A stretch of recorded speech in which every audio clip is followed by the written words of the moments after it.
بسم اللہ الرحمن الرحیم۔ السلام علیکم ناظرین، آج ہم ایک ایسے مقدس پتھر کی تاریخ پر بات کریں گے جو نہ صرف جنت سے آیا بلکہ اسے نبیوں اور اولیاء کرام نے چھوا، بوسہ دیا، اور آج بھی لاکھوں مسلمان حج و عمرہ کے دوران اسے چومنے کی سعادت حاصل کرتے ہیں۔ جی ہاں، ہم بات کر رہے ہیں حجر اسود کی، جو خانہ کعبہ کے مشرقی کونے میں نصب ہے۔ یہ مقدس پتھر کیسے زمین پر آیا؟ اس کا رنگ پہلے سفید تھا لیکن پھر سیاہ کیوں ہو گیا؟ اسے تاریخ میں کس کس نے چرانے کی کوشش کی اور اس پر کیا کیا مصیبتیں آئیں؟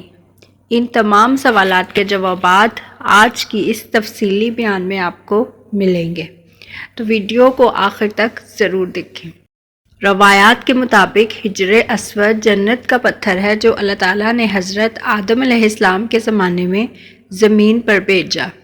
جب حضرت آدم علیہ السلام کو زمین پر اتارا گیا تو انہوں نے خانہ کعبہ کی بنیاد رکھی۔ حضرت جبرائیل علیہ السلام اللہ تعالیٰ کے حکم سے حجر اسود کو جنت سے زمین پر لائے اور اسے خانہ کعبہ کے ایک گوشے میں نصب کر دیا۔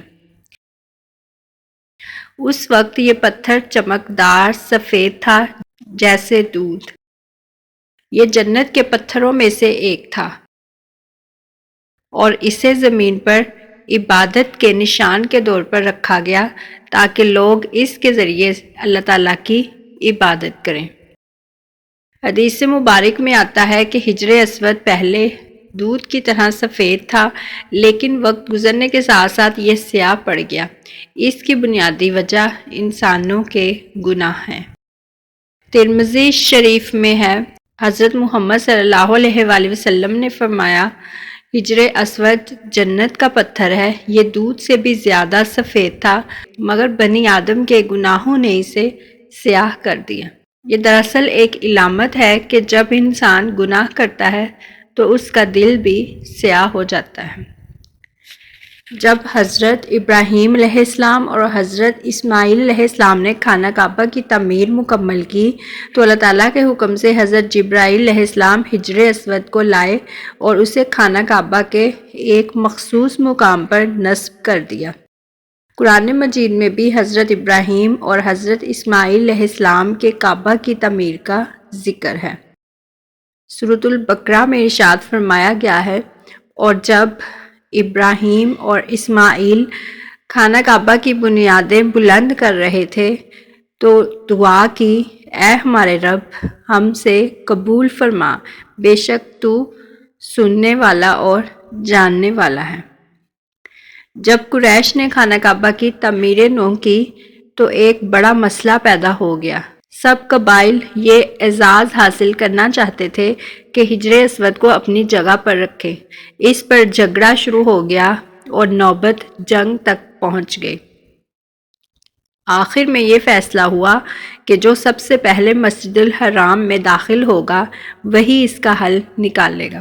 اللہ تعالیٰ کی مرضی سے سب سے پہلے داخل ہونے والے شخص حضرت محمد صلی اللہ علیہ وآلہ وسلم تھے۔ قریش مطمئن ہو گئے کیونکہ وہ سب نبی کریم صلی اللہ علیہ وآلہ وسلم کی سچائی اور عدل کو جانتے تھے۔ آپ صلی اللہ علیہ وآلہ وسلم نے ایک چادر منگوائی، اس پر حجر اسود کو رکھا اور قریش کے تمام سرداروں سے کہا کہ وہ چادر کو پکڑ کر اٹھائیں۔ جب پتھر اپنی جگہ تک پہنچ گیا تو نبی کریم صلی اللہ علیہ وآلہ وسلم نے اپنے مبارک ہاتھوں سے اسے اس کی جگہ پر رکھ دیا۔ یہ آپ صلی اللہ علیہ وآلہ وسلم کی حکمت اور دانائی کا ایک شاندار نمونہ تھا، جس سے قریش میں پیدا ہونے والا بڑا تنازع ختم ہو گیا۔ حجر اسود پر ہونے والے حملے۔ 930 عیسوی میں ایک شدت پسند گروہ کرامتہ نے مکہ پر حملہ کر کے ہزاروں حاجیوں کو شہید کر دیا اور حجر اسود کو چوری کر کے بحرین لے گئے۔ یہ پتھر 22 سال تک بحرین میں رہا اور آخر کار عباسی خلیفہ نے بھاری تاوان دے کر اسے واپس مکہ لانے میں کامیابی حاصل کی۔ 1626 عیسوی میں ایک بڑی سیلابی آفت کے دوران حجر اسود کو نقصان پہنچا۔ سلطان مراد چہارم نے اس کی حفاظت کے لیے چاندی کا فریم تیار کروایا جو آج بھی موجود ہے۔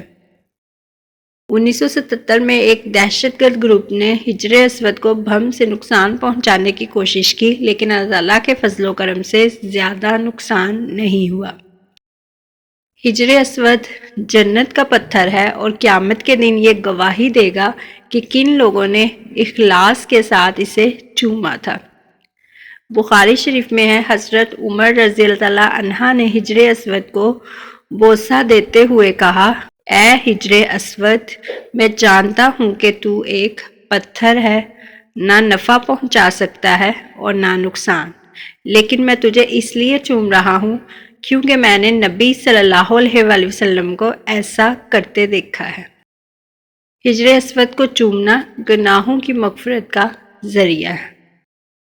ناظرین، حجر اسود نہ صرف اسلامی تاریخ کا ایک عظیم اور مقدس پتھر ہے، بلکہ یہ ہمیں اللہ تعالیٰ کی اطاعت، اخلاص اور عقیدے کی یاد دلاتا ہے۔ اس پتھر کو چومنا سنت رسول صلی اللہ علیہ وآلہ وسلم ہے، لیکن اس کے ساتھ کسی بھی قسم کی بدعت سے بچنا ضروری ہے۔ جزاک اللہ۔